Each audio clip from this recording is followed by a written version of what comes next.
विद्यार्थी मित्रों, मैं स्वस्तिक एजुकेशन कैंपस में एक बार फिर से आप सबका हार्दिक स्वागत करती हूँ। आज हम स्टैंडर्ड थर्ड में हमारा सब्जेक्ट है इंग्लिश में यूनिट नंबर 11। आज हम अंग्रेजी विषय में यूनिट नंबर 11 सीखेंगे। यूनिट नंबर 11 यहाँ पे क्या दिया गया है, what is this. Unit number जो 11 है वो यहाँ पे दिया गया है व्हाट इज़ दिस, मतलब यह क्या है। ठीक है, अब याद रखें, आपको क्या करना है, कुछ बातें दी गई है वह याद रखनी है।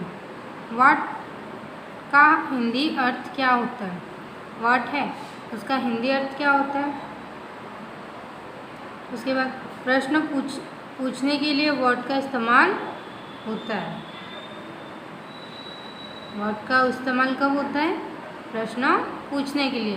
व्हाट के साथ इज क्रियापद आता है, उसका उत्तर इट इज से दिया जाता है। अब व्हाट का मतलब क्या होता है, व्हाट का मतलब उसको हिंदी में क्या बोला जाता है। व्हाट यानी क्या, तो प्रश्न पूछने के लिए किसका उपयोग होता है, व्हाट का इस्तेमाल होता है। और व्हाट के साथ में इस क्रियापद लगता है और उसका उत्तर इट इज में दिया जाता है। व्हाट यानी क्या, व्हाट क्या। इट IT इट यानी वह। गन यानी बंदूक। फैन क्या लिखा हुआ है, फैन यानी पंखा। मैप यानी नक्शा। मैप यानी क्या होता है, नक्शा। मैट यानी चटाई। हट यानी झोपड़ी। हट यानी क्या होता है, झोपड़ी। पॉट यानी घड़ा।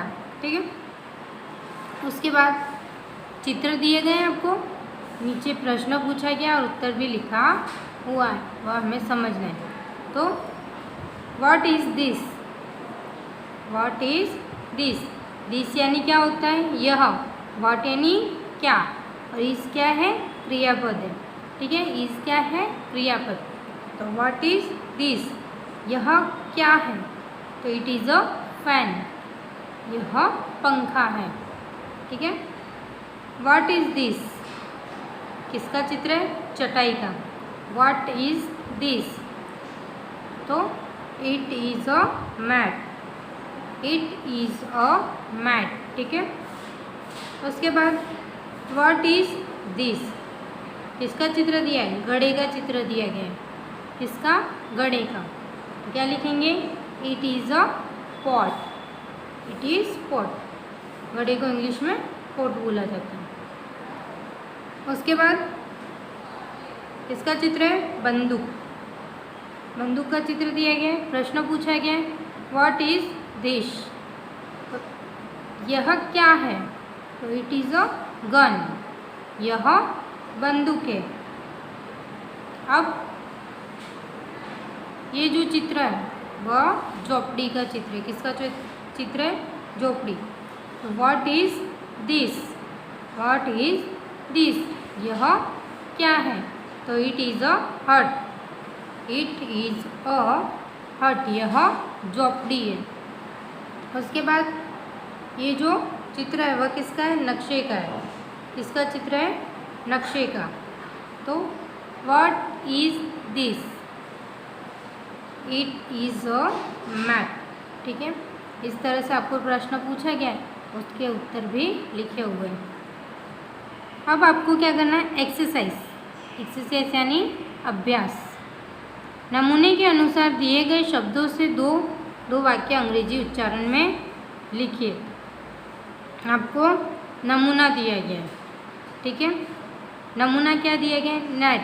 वाक्य क्या बनाया गया, व्हाट इज दिस, और दूसरा वाक्य दिस इज अ नेट। पहला है, तो पहले में पिन दिया गया, क्या लिखा हुआ है, पिन। तो वाक्य क्या बनेगा, व्हाट इज दिस। वाक्य हमारा क्या बनेगा, व्हाट इज दिस, और उसका उत्तर लिखेंगे this is a pin. Second है pen, what is this, this is a pen. Third, leg, what is this, तो दिस इज ए लेग। उसके बाद तीसरा, व्हाट इज दिस, तो this is a glass. Gun, what is this, this is a gun. उसके बाद है, निम्न अंग्रेजी शब्दों के उचित हिंदी अर्थ के सामने दिए गए बॉक्स में सही का चिन्ह कीजिए। अब निम्न अंग्रेजी शब्द दिए गए, उसके जो हिंदी अर्थ है उनके सामने क्या करना है, बॉक्स में सही का निशान करना है। पिन, पिन यानी क्या होता है, आलपिन। पॉट, पॉट यानी घड़ा। मैट, मैट यानी चटाई। हट, हट यानी चौपड़ी। फैन, फैन यानी पंखा। ठीक है, अब आगे 3 प्राणियों के अंग्रेजी उच्चारण नाम अंग्रेजी उच्चारण में लिखिए। आपको क्या करना है, 3 प्राणियों के नाम अंग्रेजी उच्चारण में लिखना है। पहला, लायन। दूसरा, टाइगर। और तीसरा, काऊ। लायन यानी शेर, टाइगर यानी बाघ और काऊ यानी गाय। फिर 3 पक्षियों के नाम अंग्रेजी उच्चारण में लिखिए। अब 3 पक्षी बोला हुआ है, तो पहला पिकॉक, दूसरा पिजन, तीसरा क्रो। पिकॉक यानी मोर, पिजन यानी कबूतर, क्रो यानी कौवा। अब उसके बाद निम्न शब्दों में अधूरे स्पेलिंग लिखिए। अब निम्न शब्द दिए गए, उनमें जो स्पेलिंग है वो आपको लिखना है। वर्ड, तो वर्ड की स्पेलिंग में H, THIS, this. FAN, fan. MAT, mat. HUT, hut. PIN, pin. What यानी क्या, दिस यानी यह। फैन यानी पंखा। मैट यानी चटाई। हट यानी झोपड़ी। पिन यानी आलपिन। ठीक है, अब उसके बाद क्वेश्चन नंबर 6, निम्न चित्रों को देखकर नमूने के अनुसार अंग्रेजी वाक्य लिखिए। चित्र देखना है और नमूने के अनुसार वाक्य लिखना है। व्हाट इज दिस, तो इट इज़ ए बैट। ठीक है, बैट का चित्र है।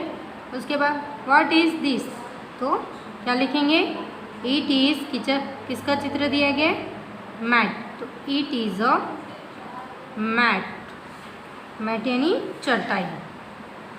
काइट का चित्र दिया गया, व्हाट इज दिस, तो इट इज ए काइट। उसके बाद व्हाट इज दिस, तो इट इज ए हट। ठीक है, तो इस तरह से आपको क्या करना है, नमूना देखना है, चित्र देखना है और उसका अंग्रेजी वाक्य लिखना है। तो आज आपको होमवर्क में यूनिट नंबर 11 नोटबुक और स्वापोथी दोनों में लिखना है। ठीक है, जय गायत्री।